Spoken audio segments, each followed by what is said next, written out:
প্রিয় ছাত্রছাত্রীরা, আজকে তোমাদের যেটা আমি করাতে যাচ্ছি সেটা হচ্ছে ত্রিকোণমিতিরই একটা অংশ, যেটা হচ্ছে আমাদের যোগফল এবং গুণফলের রূপান্তর। তো আমরা ক্লাস 11-এর ত্রিকোণমিতিতে যেটা শিখেছি, এক হচ্ছে সংযুক্ত কোণের কোণানুপাত, দুই হচ্ছে যৌগিক কোণের কোণানুপাত। তো এই দুটো বিষয়ের উপর ভিত্তি করে আমরা যেটা করতে যাচ্ছি সেটা হচ্ছে যোগফল গুণফলের রূপান্তর। দেখো, আমরা যে সূত্রগুলো জেনেছি আগে সেটা একবার ছোট করে লিখে নিই। আমরা জেনেছি sin a plus b equals to sin a cos b plus cos a sin b। এটা আমরা জেনেছি যৌগিক কোণের কোণানুপাত থেকে। আবার এটাও জেনেছি, দেখো, sin a minus b equals to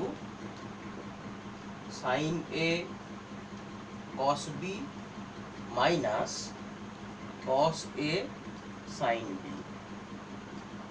সাইনের যে দুটো সূত্র আমরা জেনেছি সেই দুটো সূত্র থেকে দেখো, যদি আমরা এই দুটো সূত্রকে অতঃপর যোগ করে দিই, উভয় পক্ষ যদি যোগ করে দিই, তাহলে কি হচ্ছে দেখো, বাঁ দিকটা আমরা পাচ্ছি কি না, sin a plus b plus sin a minus b। অর্থাৎ এই দুটোকে যদি যোগ করি আমরা, তাহলে কি হচ্ছে দেখো তো, cos a sin b cos a sin b পার্টটা কিন্তু কেটে যাচ্ছে, তাই তো? cos a sin b cos a sin b পার্টটা কিন্তু কেটে গেল, এই দুটোই কিন্তু রিপিট হয়েছে। অর্থাৎ পাচ্ছি আমরা 2 sin a cos b। রিভার্সলি আমরা লিখতে পারি 2 sin a cos b equals to sin a plus b plus sin a minus b। তাহলে এইভাবে কিন্তু আমরা একটা নতুন সূত্র পাচ্ছি। আবার লক্ষ্য করে দেখো, যদি আমরা এই দুটো বিয়োগ করতাম, অর্থাৎ sin a plus b minus sin a minus b, তখন কি হতো? তখন এই অংশটা হতো মাইনাস আর এই অংশটা হয়ে যেত প্লাস। তখন আমাদের কাটাকুটিটা হতো না, তখন এই অংশটা কিন্তু বাদ চলে যেত। আমি এটাকে মুছে দিলাম, তখন এই অংশ থেকে যাচ্ছে। তখন কাটছে দেখো, এই sin a cos b এবং sin a cos b পার্টটা কেটে যাচ্ছে, থাকছে cos a sin b cos a sin b যোগ হয়ে, অর্থাৎ 2 cos a sin b। এইভাবে আমরা sin a plus b এবং sin a minus b এই দুটো সূত্রকে যোগ করে একটা নতুন সূত্র পাচ্ছি, বিয়োগ করে একটা নতুন সূত্র পাচ্ছি। বাঁ দিক থেকে ডান দিক, আবার ডান দিক থেকে বাঁ দিক। ঠিক আছে, এটা একটু ভালো করে তোমরা করে রাখতে পারো। এবার দেখো, এই দুটো সূত্রের সাহায্যে আমরা কি করছি। ধরা যাক আমি a plus b K a plus b এই অংশটাকে আমি নতুন একটা কোনো কিছু c ধরলাম। আবার a minus b এই অংশটাকে আমি d ধরলাম। লক্ষ্য করে দেখো, যদি আমরা এই দুটোকে যোগ করি তাহলে কি পাচ্ছি না, 2a equals to c plus d। তাহলে a equals to কি হচ্ছে না, c plus d by 2। একই রকম ভাবে যদি আমরা বিয়োগ করতাম, লক্ষ্য করে দেখো, যদি আমরা বিয়োগ করতাম তখন a a কেটে যেত আর b b 2b হতো। তখন আমরা কি পেতাম, এটা আমরা যোগ করে পেয়েছি। যদি আমরা বিয়োগ করতাম তাহলে কি পেতাম না, 2b equals to c minus d। সেখান থেকে আমরা b equals to পেতাম c minus d by 2। অর্থাৎ আমরা যদি a plus b K c এবং a minus b K d ধরে নিই, তখন এই a এবং b এর আকারটা পুরো c d তে রূপান্তরিত হয়ে যাচ্ছে। তাহলে এইভাবে যদি আমরা এই দুটো সূত্রতে a plus b এর স্থলে c, a minus b এর স্থলে d এবং a এর স্থলে c plus d by 2 এবং b এর স্থলে যদি c minus d by 2 বসিয়ে দিই, তাহলে সূত্র দুটো দেখো কিরকম আকারটা হচ্ছে। প্রথমত উপরের দিকে যে সূত্রটা, a plus b এর স্থলে আমরা বসাচ্ছি কি c, অর্থাৎ আমরা পাচ্ছি কি sin c plus a minus b এর স্থলে আমরা বসাচ্ছি কি d, অর্থাৎ sin d।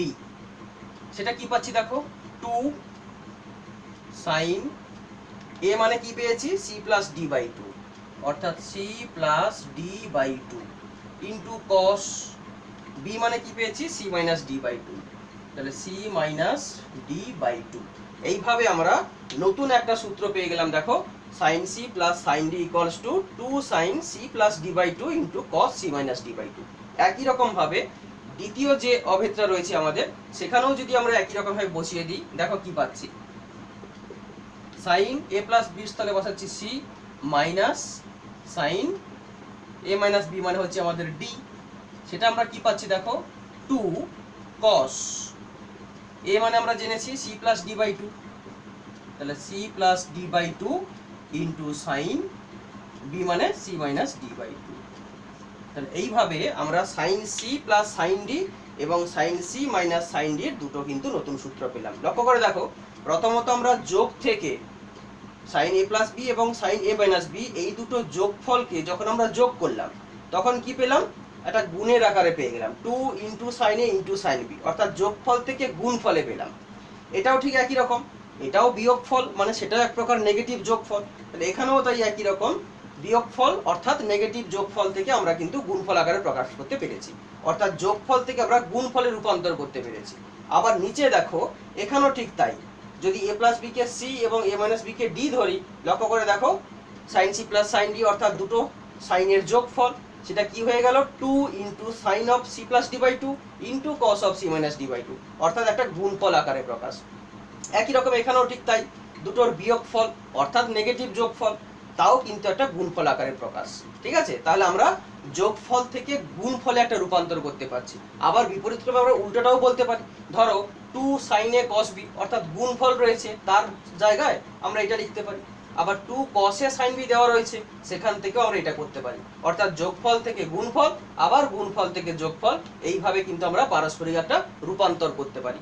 এরই নাম হচ্ছে যোগফল এবং গুণফলের রূপান্তর। আমরা সাইন দিয়ে দুটো জানলাম, এবার যদি কস দিয়ে দেখি তখন কি হবে দেখো, আমরা সাইন এবং সাইন গুলোকে বাদ দিয়ে দিচ্ছি, এবার কসের সূত্রগুলো দেখি কি হচ্ছে। আচ্ছা, কসের ক্ষেত্রে তো এই সমস্ত জিনিসগুলো সব বদলে যাবে, তাই আমি সব মুছে দিচ্ছি।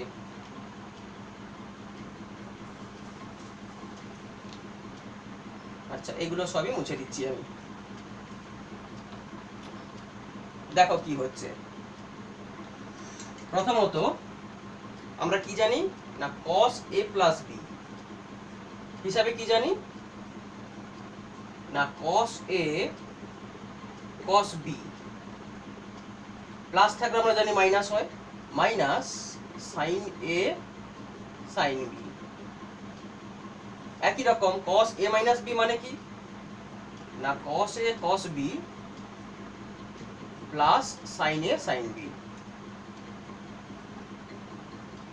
অর্থাৎ cos-এর সূত্রগুলো আমরা জেনেছি। cos-এর হলে কি হয় cos a cos b minus sin a sin b, cos a cos b plus sin a sin b, cos cos sin sin এরকম কম্বিনেশন। তো সেখানেও দেখো যদি আমরা এই দুটোকে যোগ করি, অর্থাৎ cos a plus b plus cos a minus b যদি আমরা করি, তাহলে কি হচ্ছে দেখো এই sin a sin b অংশটা কিন্তু কেটে যাচ্ছে, তখন থাকছে কি 2 cos a cos b, অর্থাৎ 2 cos a cos b। আবার যদি আমরা বিয়োগ করতাম, অর্থাৎ cos a প্লাস b থেকে যদি cos a মাইনাস b টা আমরা বিয়োগ করতাম, সেক্ষেত্রে লক্ষ্য করে দেখো এই অংশটা হচ্ছে তখন বিয়োগ আর এই অংশটা হচ্ছে তখন বিয়োগ, অর্থাৎ cos a cos b অংশটা কিন্তু কেটে যাচ্ছে। আর এইদিকে কি দেখো লক্ষ্য করে minus sin a sin b minus sin a sin b, অর্থাৎ দুটো কিন্তু sin a sin b কিন্তু তারা মাইনাস, অর্থাৎ হয়ে যাচ্ছে তখন minus 2 sin a sin b। এই জায়গাটাতে কিন্তু একটু পরিবর্তন হয়ে যায়। ঠিক আছে, minus 2 sin a sin b হলে cos a plus b minus cos a minus b হয়। একই রকম ভাবে যদি আমরা আবার a plus b K c a minus b K d ধরি, তাহলে তো এগুলো আমরা পাচ্ছি, এবং সেখান থেকে দেখো এই জিনিসগুলোরও কিন্তু একটা নতুন রূপ আমরা পেয়ে যাচ্ছি।